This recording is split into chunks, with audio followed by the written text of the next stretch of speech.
ஹரிநாராயண துரித நிவாரண பரமானந்த சதாசிவசங்கர நாளென் செய்யும் வினைதானென் செய்யும் என நாடி வந்த கோளென் செய்யும் கொடுங்கூற்றியன் செய்யும் குமரேசர் இரு தாளும் சிலம்பும் சதங்கையும் தண்டையும் சண்முகம் தோளும் கடம்பும் எனக்கு முன்னே வந்து தோன்றிடனே. ஓம் அனுமந்தாய வித்மகே வாயுபுத்திராய தீமகே தந்தனோ மாருதி பிரச்சோத்தியாத் பட்டீஸ்வரம் ஸ்ரீ விஷ்ணு துர்க்கையே போற்றி. திருவாரூர் குரு தட்சிணாமூர்த்தியே போற்றி. உலகெங்கிலும் வாழ்ந்து கொண்டிருக்கும் ஸ்ரீராம் ஆஸ்ட்ரோ யூடியூப் சேனல் நேயர்களுக்கு டாக்டர் சைதை ராஜாவின் அன்பான வணக்கங்கள். நாம் இப்பொழுது இந்த எபிசோடில் வார ராசி பலன்கள் பொது பலன்களாக சொல்ல இருக்கிறோம்.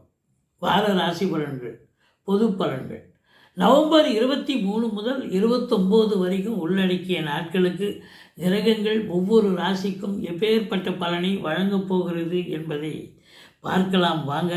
இந்த வாரம் முழுவதும் வளர்பிறை வாரம் அப்படின்னு சொல்லணும். குருவும் சந்திரனும் வார ஆரம்பத்தில் பரிவர்த்தனை யோகத்தில் இருக்கிறார்கள். வாங்க ராசிக்குள் செல்லலாம். விருச்சிக ராசி அன்பர்களுக்கு வணக்கம். விருச்சிக ராசி காலபுருஷனுக்கு 8வது ராசிங்க. இந்த வார கிரகங்கள் இந்த ராசிக்கு நல்ல பலனை தருமா இல்லை சுமாரான பலனை தருமா? வழக்கமாக நல்லா இருக்குன்னு தான் சொல்கிறீங்க, ஆனால் சரியாக இல்லையே அப்படின்னு ஒரு சிலர் உங்கள் அதிருப்தியை தெரிவிக்கிறீங்க. இது பொது பலன் தாங்க. யாருடைய தனிப்பட்ட ஜாதகத்தை நம்ம அனலைஸ் பண்ணலை. பொது பலன் 30 விழுக்காடு தான் கிடைக்கும்னு சொல்கிறோம். சூப்பராக இருந்தால். அப்போ சுமாராக இருந்தால் 10 விழுக்காடு 5 விழுக்காடு தான் கிடைக்கும். அப்போ 10, 15, 30ங்கிறது எப்படி 100% எட்டும்? அதை புரிஞ்சிக்க மாட்டேங்கிறீங்க. அதனால் உங்களை பொறுத்தவரையும் பொது பலனே, இந்த பொது பலன் ஓரளவுக்கு நீங்கள் போகிற போக்கில் படிச்சுக்கிட்டு இந்த வாரம் இப்படி இருக்கும் அப்படின்னு தெரிஞ்சிக்கலாமா ஒழியா ஒரு ஜென்ரல் நொட்டேஷன் மாதிரி இதுவே சாஸ்வதம் ஆகிவிடாது. உங்கள் பிறப்பு ஜாதகத்தினுடைய அடிப்படையில் இப்போ என்ன தசா புத்தி போயிட்டுருக்கு, நல்ல தசா புத்தி போயிட்டுருக்கா, ராஜயோக தசாபுத்தி போயிட்டுருக்கா. அப்போ இதுவும் சிறப்பாக இருந்து ரெண்டும் பால் நழுவி அது பழம் நழுவி பாலில் விழுந்த கதையாக சூப்பராக சக்ஸஸ் ஆவீங்க. தசாபுத்தி சரியில்லை, இது மீடியமாக இருக்கலாம். இது எப்படி பெருசாக உங்களை கொண்டு போய் கிரீடத்தில் கொண்டாந்து உட்கார வைக்கும்? புரிஞ்சுக்கணும். அதுதான் இங்கே இருக்கிற நிலைமை. ஆனால் பல வருவாய் இருக்கும்னு சொல்கிறோம். இது பொதுவான ஒரு நிலை. குடும்பத்தில் அமைதி இருக்க போகுது. தசாபுத்தி மீடியமாக இருந்ததுன்னா இது ஓரளவு காம்பன்சேஷன் ஆகி சரியாகும் அப்படிங்கிறது நிலை தான். மற்றபடி இந்த ராசியில் பிறந்தவர்களுக்கு ராசிநாதன் செவ்வாய் ஆட்சி பீடத்தில் இருக்கிறார். அவர் என்னங்க 12 மாதமாங்க ஆட்சி இருக்க போகிறாரு சொல்லுங்கள். மேஷத்தில் ஒரு மாதம், இங்கே ஒரு மாதம், அப்படி தானே. மொத்தத்தில் ஒரு 45 நாள் வக்கரமாக இருந்தாலும் ஒரு 90 நாளுக்கு மேலே இருக்க முடியாது.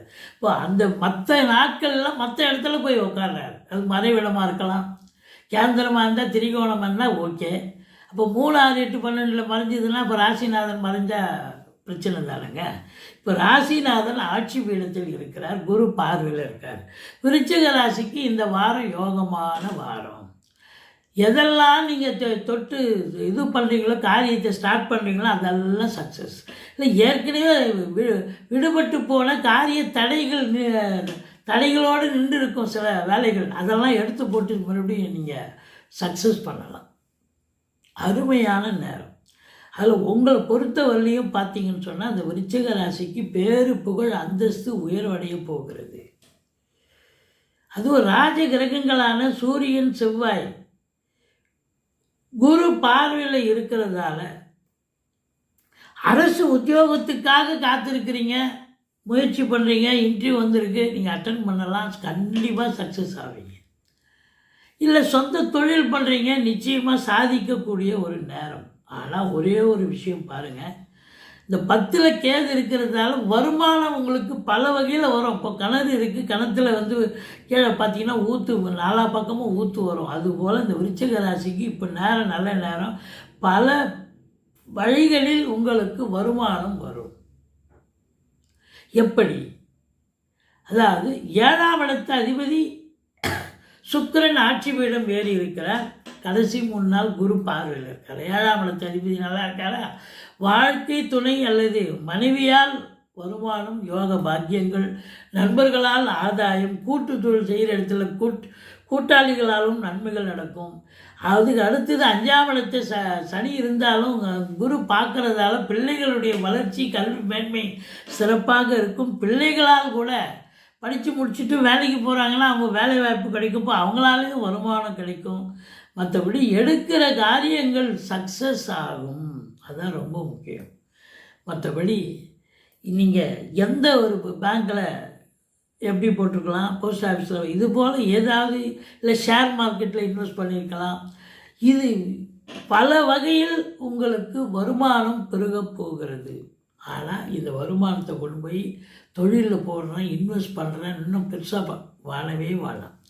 இந்த விருச்சிக ராசி அன்பர்களுக்கு கேது சிம்மத்தில் உள்ள வரை நீங்கள் தொழிலை விரிவாக்கம் பண்ணக்கூடாது. இன்னும் ஒரு ஆஃபீஸ் ஓப்பன் பண்ணுறேன், இல்லை இன்னும் ஒரு 10 பேர் ரெக்ரூட்மெண்ட் பண்ணி இன்னும் நிறைய இது பண்ணி ப்ரொடக்ஷன் பண்ண இருக்கிறத வச்சு அப்படியே ஓட்டுங்க, பெருசாக பூஸ்டிங் பண்ணாதீங்க. மற்றபடி இளைய சகோதர சகோதரிகளால் நன்மைகள் நடக்குமா? கண்டிப்பாக நடக்கும். இந்த பிபிஓ சாஃப்ட்வேர் போன்ற நிறுவனங்களில் பணியாற்றுபவர்களுக்கு அற்புதமான ஒரு வாரம். குறுகிய தூர பயணத்தால் நன்மைகள் நடக்கப் போகிறது அப்படின்னு சொல்லலாம். 4ல் ராகு இருக்கு, மைனஸ் தாங்க. மாத்ருஸ்தானம்னு சொல்லக்கூடிய இடம். தாய் வழி சொந்தங்களால் பிரச்சனைகள் வரலாம். தாய்க்கு தேக ஆரோக்கிய குறைவு ஏற்படலாம். வண்டி வாகனங்களை வச்சு பழுப்பு நடத்தக்கூடியவர்களுக்கு சவாரி கிடைக்குதோ இல்லையோ, வண்டி பழுதாகி அதை பழுது பார்க்கக்கூடிய ரிப்பேர் செலவு வரும், மன உளைச்சல் ஏற்படும். சரி, இந்த விருச்சிக ராசிக்கு நிறைய காசு பணம் வருது, தொழிலில் இன்வெஸ்ட் பண்ணாதீங்க அப்படின்னு சொல்கிறோம். அப்போ ஏதோ ஒன்று பண்ணுவீங்க, வீடு வாங்கலாம், மனை வாங்கலாம், தோட்டத்துறவு வாங்கலாம், ஃப்ளாட்டு வாங்கலாம். ஆனால் எதை செஞ்சாலும் உங்கள் லெவல் தாண்டி மேலே போகாதீங்க. உங்களுக்கு எவ்வளோ பலு தூக்க முடியுமோ அதை மட்டும் தூக்குங்க. இப்போ ராகு இருக்கார், 4ல் இருக்காருன்னா நீங்கள் ஒரு 30 லட்ச ரூபாய்க்கு ஒரு ஃப்ளாட் வாங்கணும், இல்லை 50 லட்ச ரூபாய்க்கு ஒரு ஃப்ளாட் வாங்கணும்னு நினைக்கிறீங்கன்னா அது 1 கோடி ரூபாய்க்கு கொண்டாந்து விடும். அப்புறம் இஎம்ஐ கட்டுறது யார்? நீங்கள் தான் கட்டணும். இந்த ராகு பிரம்மாண்டத்தை ஏற்படுத்துவார், அதிக ஆசையை தூண்டுவார். இதை பார்க்கும்போது 50 லட்சம் 30 லட்சம் வீடு சரியில்லைங்க, இது 70 லட்ச ரூபா வீடு நல்லாகுது, இதை வாங்கலாங்க. இல்லை 1 கோடி ரூபா வீடு இன்னும் அதை விட பெஸ்ட்டாகுது அப்படின்னு அதை வாங்கலாம். இப்படி உங்களை இந்த ராகு உங்களை பிரம்மாண்டத்தை ஏற்படுத்துவார், ஆசையை தூண்டி விட்டுருவார். அப்போ நீங்கள் பலுவத்து இப்போ எடுத்துக்கலாம். ஆனால் அப்புறம் இஎம்ஐ கட்டுறது யார்? நீங்களும் உங்கள் குடும்பத்தாரும் தான். அதனால் ரொம்ப ஜாக்கிரதையாக அகல கால் வைக்காத நீங்கள் எதையும் செய்யுங்க. இல்லை வெளிநாடு போய் சம்பாதிக்கணும்னு நினைக்கிற பேர் வழிகள் நீங்கள் தாராளமாக போகலாம், ஒன்றும் குறை இல்லை, தாராளமாக போங்க. மற்றபடி பூர்வீகத்திலிருந்து நல்ல தகவல் வரப்போகிறது, சிறப்பான ஒரு நிலை. கணவன் மனைவி, அதாவது வாழ்க்கை துணை அல்லது மனைவியால் ஆதாயம் அப்படின்னு சொன்னோம். ஆனால் அதே நேரத்தில் கணவன் மனைவியிடையே கருத்து வேறுபாடுகள் கூட வரும். அதாவது மனைவியால் செலவினங்கள் ஏற்படும், வாழ்க்கை துணையால் செலவினங்கள் ஏற்படக்கூடிய ஒரு அமைப்பு இருக்குது அப்படின்னு சொல்லணும். 11ஆம் வீட்டை சனி பார்ப்பதால் எண்ணிய செயல் ஈடேறுவதில் காலதாமதம் ஆகும். நீங்கள் முடிச்சலாம் நினைப்பீங்க, நாளைக்கு தான் முடியும்.